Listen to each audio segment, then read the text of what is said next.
Happy holidays from the Fitness Manifesto. Oh, Merry Christmas, y'all. It is Christmas time. Happy holidays. Merry Christmas. We're so excited. This is our final episode of the year. So great. Can you believe it? Like, we've come thus far. For people that don't know, and I didn't know this, so there's no way you know this. Kim's daughter is learning German. So we're going to count backwards in German for a second. It's going to be... I don't speak German. I don't know. Ein, zwei, drei. So for those that speak German, that's my little tribute to you. Good job. Kim, how are you? I'm great. How are you? You know, I'm living La Vida Loca, and I am so excited. We're going to get to this topic in a second, but I've got it. You blew me away with something and just kind of tossed it out there like a grenade and then walked away. Hard. It is not hard to blow Justin away. That's true. And please don't take that out of context or in a lewd way. All right. So anyways, I will tell you, Kim had just announced to us that... And by us, it was him and his wife. It sounds weird when you're like us and it's... That's right. Sorry. So us. She announced that with her first child, she gained 53 pounds. And I did. I'm just floored. So first of all, that's a high five to you. It's amazing to come back from that, because just that adding that weight, because her frame, you're what, 5'3", 5'4", something like that? Well, it depends on who you ask and what shoes I'm wearing. I'm about 5'1". Okay. So 5'1". That is unbelievably amazing. Like, I'm blown away and so excited for you. So tell me, I have to know. Sorry. Like, I'm dying to know. How do you come back from that? Well, and that was with my first child. With Abba, I loved life. And nobody was going to tell me that I couldn't eat anything. So I ate everything. And with Abigail, by the time that I hit 200 pounds, I asked I don't want to know anymore. They would tell me, I mean, even my family was, you're going to get gestational diabetes. You need to talk to your doctor about it. And I didn't care. I ate everything. And I will tell you, I did the S. I had the big stomach and I had the big S. Absolutely. Just say you had the S. I've never heard that analogy before. That is perfect. I was ginormous. I'm floored, Kim. Honestly, I don't know what to say other than that's obvious. It's par for the course. Is that what you're saying?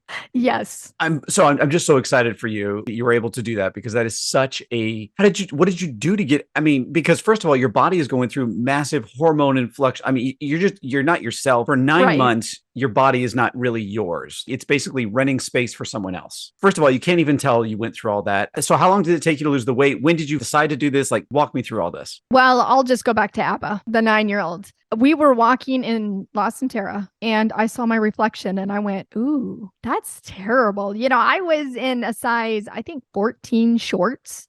14, 16, because I was massive from after postpartum even. I had to have C-sections with both of my children. So I wasn't even released to even work out. I've always worked out.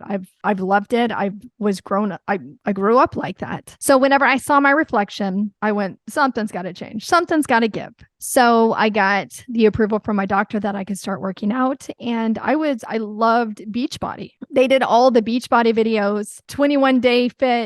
I did all hammer and chisel. That's where I began to lose the weight. And I would get up early, 5:30 in the morning, before my kids got up sometimes. Other times it was during nap time, whenever Abba would go down for a nap. And yeah. Wow. I'm floored. I mean, I'm just blown away by, because it seems that so many people struggle with this, right? That they struggle with they look in the mirror and they say, I don't like that. But then they're like, well, I'll do that tomorrow. And they keep putting it off. And it's so cool that you took the initiative and you did it. How long did it take you to get to where you felt like you were back to whether your goal weight or what you wanted to look like?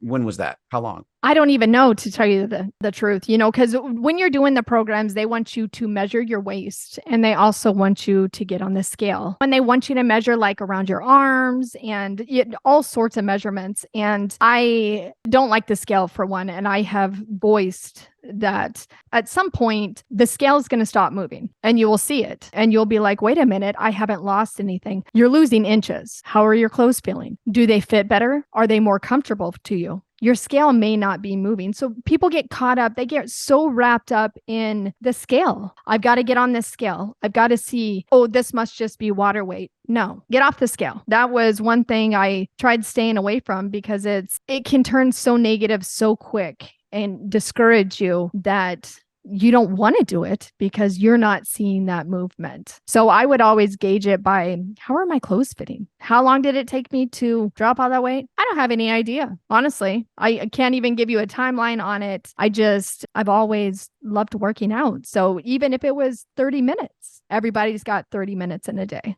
Most people spend that time on devices. Wow. Just use your time wisely. There's other things that you can do. So, Absolutely. yeah. And I think little things. I actually met with a buddy of mine yesterday, and he was talking about that he wanted to lose some weight too. And it was funny because he's like, I got to work out. I'm like, dude, let's start basic. Go on a walk. Like literally just get out and walk, take out some of the sugars from your diet and just try that for a week. Like start small, these baby steps, because especially because he's like, yeah, I tried this before and let me guess, you burnt out in a week. He's like, yeah. I'm like, yeah, of course you did. Because did it even take a week? let me put it this way. Most people, didn't ask Eric this question, but most people go through this phase where the first week they're so sore. Then the second week, they're like, you know what? I need to kind of rest. And then it just peters off. And you can just see that slope. And they're like, well, I tried it. It didn't work. Yeah, it's true. The sore feeling, I love the sore feeling. Whenever I lifted weights in high school, or even, now when I lift weights, I love the sore feeling. It shows me I'm doing something. I'm making progress. You're feeling your body change when you have that. Do you get up and do that same workout the next day? No, you switch muscle groups. You've got to alternate it. You can work your core every day. That's fine. That's one of the muscles that you can use every day, but you need to alternate how you work. And if you do get sore, drink a lot of water, go to a different muscle group. So I agree, except it's very interesting because I've always had like a love-hate relationship with being sore. I think the older I get, the more I realize that for me, the soreness doesn't validate the workout. If I wake up sore, I'm like, oh crap, what did I do? Because I'm not. What did I pull? Exactly. I'm like, oh crap. But one thing that blew me away the other day was I'm training for the London Marathon, as you guys all know. And I'm 45 years old. I've ran my entire life, and I finally have figured out how to do it correctly, because people have always talked about you have to tuck your hips in. You have to pull your hips in. And I've never understood what that meant until I actually figured it out. I was running one day and the analogy was given, everything needs to be straight up and down. Okay. And I was like, okay, that makes sense to me, because I'm noticing I ran like you did. I ran past a reflection and I could see my butt was a little bit further than it should be. So I tucked it under and did it. And I ran the last 2 miles like that and basically flexing a different muscle group. Holy crap. It was incredible. And I'm like 45 years of figuring that out, but I felt like a champion, And the difference that it feels. And once you were working out consistently, you don't necessarily get that sore feeling. I mean, really, because your body it's adapting to it and it knows the movement. And unless, you're lifting heavy weights, once you go up, you could get a little sore from it, but your body will adapt. And then just watch the next couple times, it won't even affect you. And you'll be like, my gosh, that is you getting stronger. It's true. And I think that for me, goes back to what you said a second ago, that I think is you've said this before in episodes, and I've actually learned to preach this. This is a Kim-ism that I high five to you, by the way, that I think this is so great. Yes.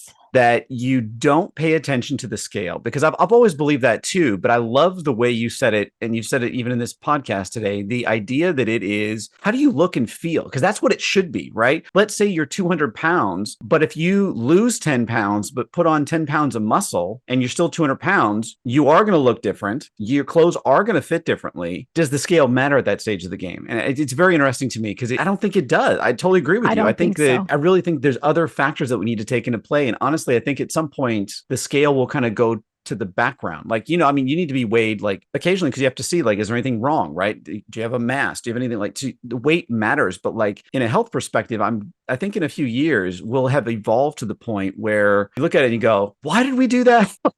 Yeah. The only time I ever weigh myself is when I go to the doctor.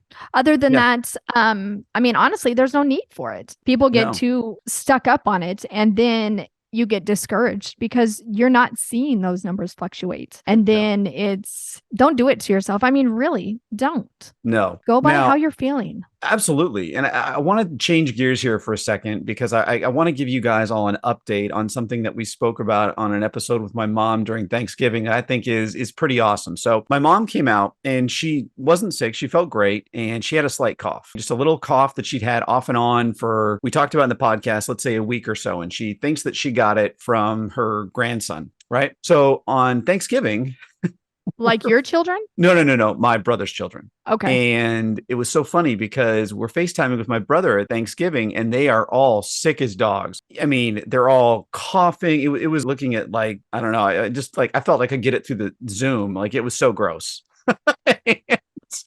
So we get off the Zoom call. Like, were their noses running and everything? There's 4 of them in their house. They're all coughing. They're all have that hoarse sound, like when you're, you know, something's in your throat. They were snotty. It was just, all of it was bad. They're all complaining about having chills. I mean, I felt horrible for them. But then we hang up and mom looks at me and goes, thank you, Blake. They had been sick for almost 2 weeks and never told her. So my mom definitely got the cough from them. Oh, your poor mother. But she didn't get any of the other stuff, which is good. No, and especially I teased her afterwards. I go, you're so old and so frail. I'm surprised you're not dead, but when you got this sick. And she's like, shut up. That's terrible, Justin. She is not old or frail. No, and if not you at look all. at her, she doesn't look either of those things. She looks amazing. She's incredible. And it's funny because that's what it was. She was comparing herself to my brother's in-laws they're basically both are kind of bedridden and they're hypochondriacs. So they always have an ailment of some kind, whether real or imagined. They'll wake up and be like, I can't go out today because my left toe hurts. What? Like, what? They stay in bed? Kind of. Well, they go around the house. They both put on tons of weight and they're just lethargic and kind of wasting away. And then you see my mom and it's just fun to see a comparative. That to me, because the reason I'm bringing this up, it goes back to the scale kind of thing where it's like, if you look at someone, I know you do this, you've met someone who's your own age and you go, whoa, we're the same age. Like, what did you do? Because I don't want to be you. Like, what did you do in your life that got you? Because I don't want that. And then you meet other people that you're like almost inspired by because you're looking at them going, man, okay, you look so much better. What did you do? Right. Right. Yeah, it's true. But then, you've got to think genetics play a huge thing into it as well. You've got to stay active regardless. You keep moving. Look at your mom. Your mom walks, what is it? The Hill of Death, or I don't even remember. What's the name of it? I don't know if it has an official name, but she calls we'll go with the Hill of Death. I don't remember exactly, but Heart Attack Hill. That's what she calls it. Heart Attack Hill. Yeah. And she takes her dogs walking and then she also does everything with her animals. So stay moving. Don't get to the point where you're like, I can't get up today. I don't want to get up today. No, get up. Because once you get up and once you move around, you're going to feel better. I totally agree. The only thing I would add to that is that we talk about this almost every episode too, but listen to your body too. If you're not like, let's say today was a big running day for training, but you wake up and you go, something's off. There is wisdom in the body. Listen to your body. Don't just build a schedule to follow a schedule. Right. Because you'll recover faster, you'll train better, and you'll have less injury if you listen to your body. Right. Yep, absolutely. Listening to your body is number one. Don't, like you said, don't build a schedule and be like, I got to stick to this schedule. No, listen to your body first and foremost, because if you don't, you may never be following that schedule again. You could tear something. It could result pretty bad. Absolutely. And I mean, one of my favorite memories of us both was the week that you were subbing a ton and I was subbing a ton. And I think we had a duo ride that week. And it was like the end of the week. It was like a Friday. I think I was doing something with your class. And I remember afterwards, you were like, I need a cheeseburger. You were just like, I'm like, I'm in. I need so many calories right now that I'm done. I'm done. It was. Oh my gosh, that was crazy. Well, and I think that day we had both done 2 rides and we were over 1,200 calories at least. It was nuts. And well worth it. Now, yes, I think I could have eaten 2 that day, actually. It's one of those things that for me, when I'm eating, I'm always like, I can keep eating. But if I wait 10 minutes, I'll be like, I can't eat anymore. You know what I'm saying? Oh, no, I get that. But I definitely could have eaten another one. I was so hungry. But no, and that's why you eat slow. That's true. Well, I definitely no. It's weird. I will try to think how I eat. I eat very fast at first, and then I kind of peter out towards the end, and I start slowing down because when we went out to dinner a few months ago, everyone was done at the table, and then I had like this little bit left, and everyone's like, "Are you done?" I'm like, "I think so." No, I don't think. I think I was the last, wasn't I? Ted eats crazy fast.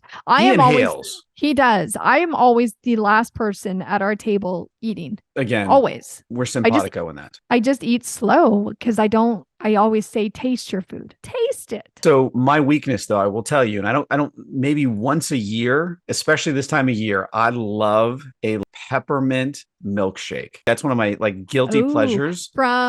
Actually, the best one I've ever had is at the movie theater here. Really? Like, is there alcohol in it? You can get alcohol, but I don't drink. So, but you can. Absolutely. I don't taste it at all. Like I will literally, I will just inhale it. Oh yeah. And I'll look down and be like, thank you, Blake. It's gone. Well, there was 800 calories gone. Yeah. Do you get another one? No, mentally, I have this weird on-off switch that like my body will not permit me. It shuts off. Like, nope, you cannot do that to yourself. I have this weird kill switch. I could have guessed that. Yes. Thank you, Blake. Out of Kel, because we'll go out to dinner on like a date and she'll be like, do you want dessert? I'm like, sure, let's get dessert. And I'll eat like 2 bites and she'll be like, that's not eating dessert. That's exactly right. And she gets really annoyed with that. It's just my body. It's weird. Like it literally like it's like I keep doing this motion here. It's not your body. It's not your body. It's up right here. It's in your head. It's definitely in your head. So for those that don't know, my wife and daughter just came in because they're on their way to some cheer competition right in the middle of us recording. And I got to tell you, for 2 people that aren't quiet, they're very quiet. Crazy quiet. They opened the door and I didn't hear anything. It's impressive because like this morning, Bailey was practicing gymnastics and poor Jackson was sitting on the couch. And all of a sudden you hear the tears erupting and she had accidentally backflipped onto his head. So no, she is. If someone can be hurt, injured, or something broken, Kelly or Bailey will ensure that happens. That's great. See, in our house, it's never quiet. So. Oh God, no. Ours is never like this right now. Trust me, we have maybe a window of like 5 minutes, and it'll be okay. But if they stay for 6, someone will slip down the stairs, something will break. They'll run into the Christmas tree, and an ornament will fall off, and you hear this. Oh my God! Something is going to happen, Kim. Does the ornament shatter when it hits the ground? Is it those type of ornaments that? No, so typically I would think they would, but none of them. So we've had a bunch fall off and they don't really shatter. They just break, like an arm will fall off. And then, so like some of ours, if you look at them, they look like a nurse's, like a triage wing of a hospital. Like they have they all have bandages. They've been glued so many times you can see, far away, it looks great, but you get close, you're like, what happened there? It does look good. I'm looking at it right now. It looks really good. Well, thank you. And see, from a distance, it's meant to, but when you get closer, you're like, each ornament has a story. And if it doesn't have anything on it, you're like, what's wrong? I'm going to examine this. Absolutely. Please do. I want to get, because unfortunately today we're on kind of a time crunch. I want to go back to one point though, that I'm just sincerely from me to you. I've known you I've known you a year now, and I've never known that about you. And from me to you, I'm so proud of you for doing that. Seriously, I blew your mind. You still don't know what to say. You are speechless. I'm totally speechless. You're fumbling. I'm out of my element, I think what we need to say here. I think so too. It blows me away because I don't know, you can't tell. And a lot of time you can't. So whatever, you did a great job. You've done amazing, and you've maintained. Well, thank you. And it was, growing up, I've always worked out. And then whenever I saw my reflection, I was like, oh, I got to get back to it. It's been too long. I got to get back to it. I want to get back in my clothes. And did I fit back into my pre-pregnancy clothes? Yes. But I like to be more comfortable, especially moving around with kids. No. Oh, yeah. I like to be comfortable for sure. For those that aren't watching this on our YouTube channel today, she's very comfortable. She's very athletic. And one thing my hair, the same. He wakes up like this. It does not, he doesn't even have to style it. He wakes up like this. It's the craziest thing I've ever seen. But it's true. Okay. It is Kim true. has gone out of her comfort zone because for the last, I think I've been watching the last 4 episodes, she's had her hair down, and today it's back again. And I'm like, I have to ask, is this self-conscious? Are you feeling in the zone if you pull it back? What's the tone here? Justin, my hair drives me crazy. Okay. I most of the time have it pulled up because I get sick of it being on my neck. But there are times that it will be down, especially, if I get out of the shower and have to go somewhere, I'll blow dry it. But it's a little humid out, so I don't want it to go poof. And it doesn't really poof, but it just frizzes out a little bit, and it just depends. But most of the time, even at home, I have it tied up. All right. Well, it looks good either way. I know that sometimes I feel like, and for those that have never been to Houston, when Kim says it's a little humid outside, it's probably 95% right now. I think it was 97% humidity this morning when I looked. Okay. See, and that's still little. So yes, just to put it in perspective for those that are in Arizona or Utah or Colorado, frame of reference here that we're definitely not in the same scale. Okay. No. You walk out and you feel like you just got out of the shower. That's the type of humidity we have in Houston. I know we're wrapping up here, but you don't feel like when you get out of the shower, you have that clean feel. Like when you get in this, you feel damp, but not a good damp. I don't know. My husband loves it. He loves the heat. He loves the humidity. I mean, it's colder out right now. And he's like, I hate this. We need to keep moving south because this is too cold. And I'm like, my God, how did you live in Wyoming? See, Ted and I are the exact same. I love the heat, the humidity, bring it on. Like Fiji for me is the perfect climate on earth. You get mountains, you get beautiful beach, and you get the constant temperature every day. It's like fantastic. See, he doesn't do the beach. He's not a beach person, but he would do the mountains. Well, Costa Rica is calling you guys. Well, he says you're not supposed to be in the water because there's a whole bunch of things you can't see. That's a different topic for a different day. Yes, it is.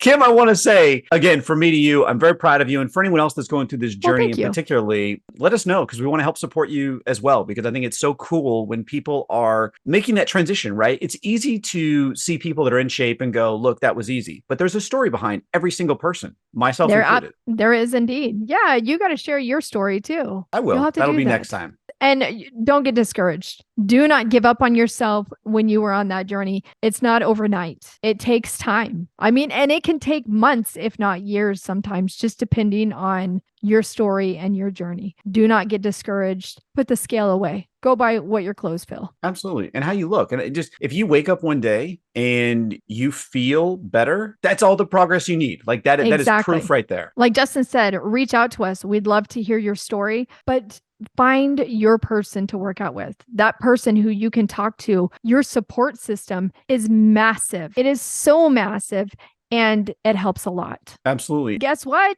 I'm coming back to social media. I had to take a hiatus. I had to do self-care. Self-care is the best care. And now I'm going to come back. You just, you got to give yourself that space. Absolutely. And again, listen to your body. That's exactly what you did. Yes. You followed what you needed to do. You found the right time and you're coming back and we're going to crush it even more. So yes, we are. Have a great one. And thank you to our audience. Thank you, Kim. Thank you, Justin. Thank you, audience. Toodles. XOXO. Should we just keep going with outros here and just see where Blake cuts it off? Sayonara. Oh. Adios. Check you out. Bye. Avita Sane. See you later. Anyang hikeseo. Yeah. Yeah. What you said. And that concludes today's episode of the Fitness Manifesto. We've loved having you guys hang out with us and look forward to more to come. There are going to be some changes being made. Some exciting changes. And like everything else, we're going to continually evolve, just like the show has. I want to say thank you. Happy holidays. Merry Christmas to everyone out there, because Kim and I have done this for 4 months now and it did nothing but just awesomeness to it. So thank you, Kim, for being on this journey. No, thank you, Justin, for choosing me to be on this journey with you. It's only up from here. It only gets better. Absolutely. And thank you to our audience. And Blake, we can't forget you. Thank you for all your great editing work. Thank you, Justin. Thank you, audience. Merry Christmas. Happy holidays.